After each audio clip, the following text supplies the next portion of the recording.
Okay,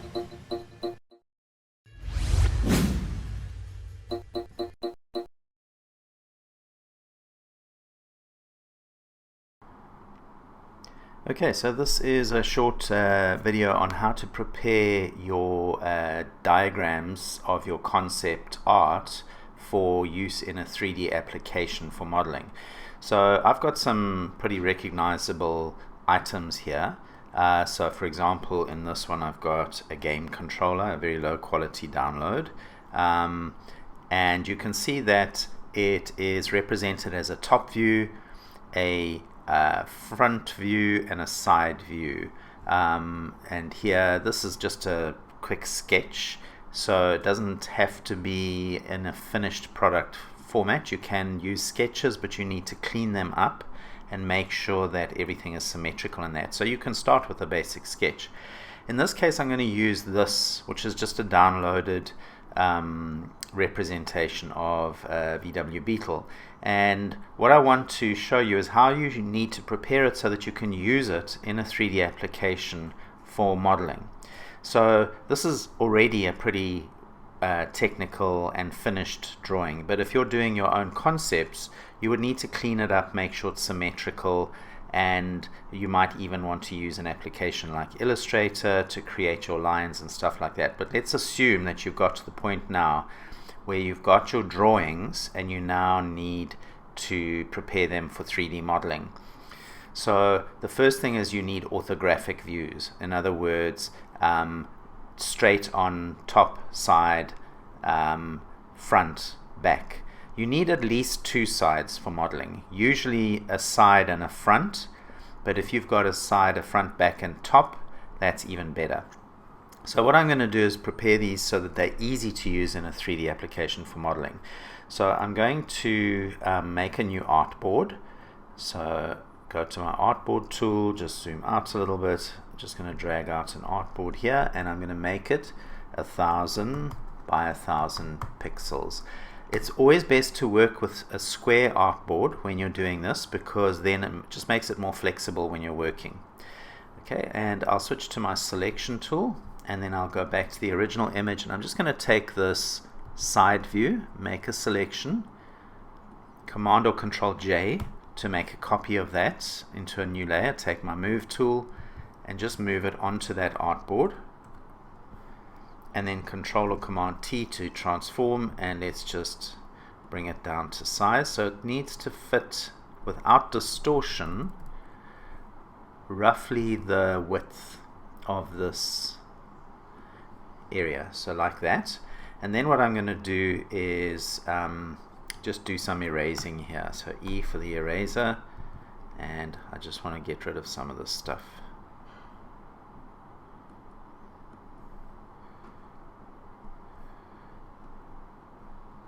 Just because it's going to, when we're 3D modeling, it's going to get in the way.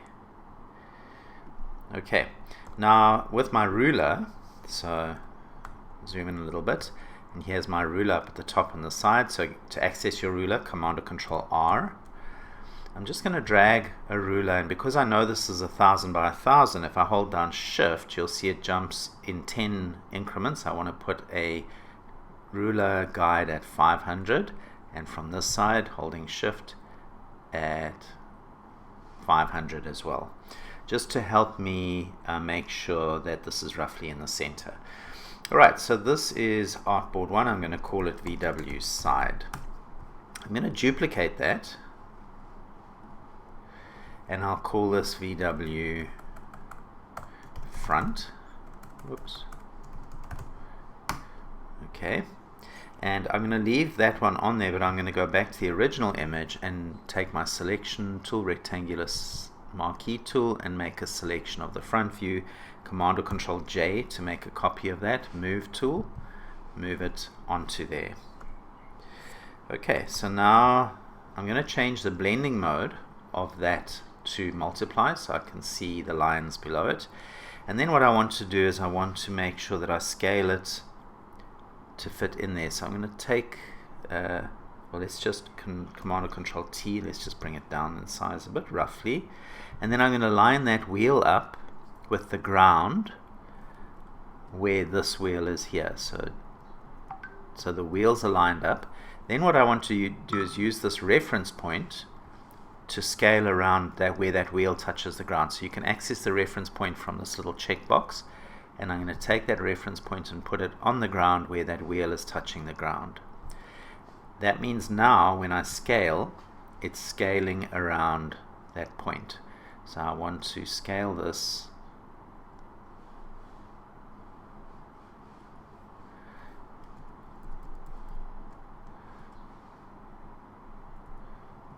It's not actually scaling around that point, but I'll do it manually anyway. So I need a ruler here to show me where the roof of this side view is so that I can scale. Let's just use reference point and scaling. Let's scale it down a little bit. Okay. So now the roof is touching that line and the wheel is touching the ground there. So that's what I want. So now I can hide the original layer there, and I can take this and I'm just going to use my arrow keys to nudge it so that it's on the center line there, and then E for eraser. Let's just erase these lines here. Okay, so that is the process. So I'm going to repeat this another 2 times for the back view and the top view. I'm going to speed it up because it's basically just a repetition of the same process. I'll just delete that extra layer there. Alright, so I'm going to speed it up from here.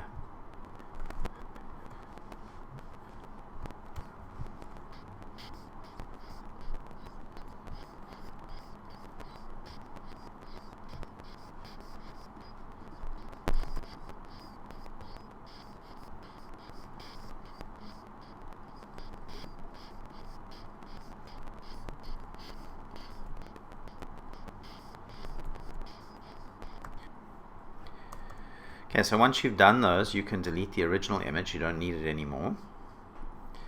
And now you can export these. So I'm going to start with the side one, right click, export as. I'll leave it as a PNG 1000 by 1000, 100% scale, export. I'll just leave it in my downloads, save, and I'll do that for each one of these.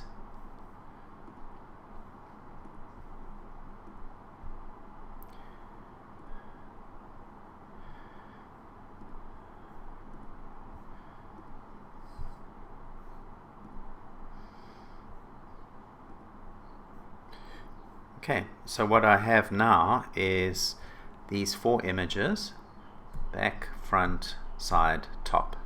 And those are now ready for me to start using in a 3D application. So if I switch to a 3D application, this can be any application, not this is Blender, but it can be 3ds Max or Cinema 4D or whatever. You'll see that you can set up your reference images ready for modeling. Now obviously you need to do this to scale, so you need to make sure that the width here is the correct width. It's approximately 4 meters, but you need to make sure that that's accurately scaled so that when you're modeling to scale. Unless you're doing a miniature. If you're doing a miniature of a VW Beetle, then you don't have to model to scale. But if you're doing an actual scale size one, you need to make sure that you pay attention to that. So this is the process. You basically create your orthographic views, and then you can use them in a 3D application. So the main thing here is be neat. Make sure that your orthographic views are symmetrical if the object warrants it, and make sure everything lines up nicely so that when you put it into your reference images in a 3D application, you can use it for modeling an accurate 3D model. I hope you've enjoyed this video. Please subscribe to my YouTube channel and see you next time.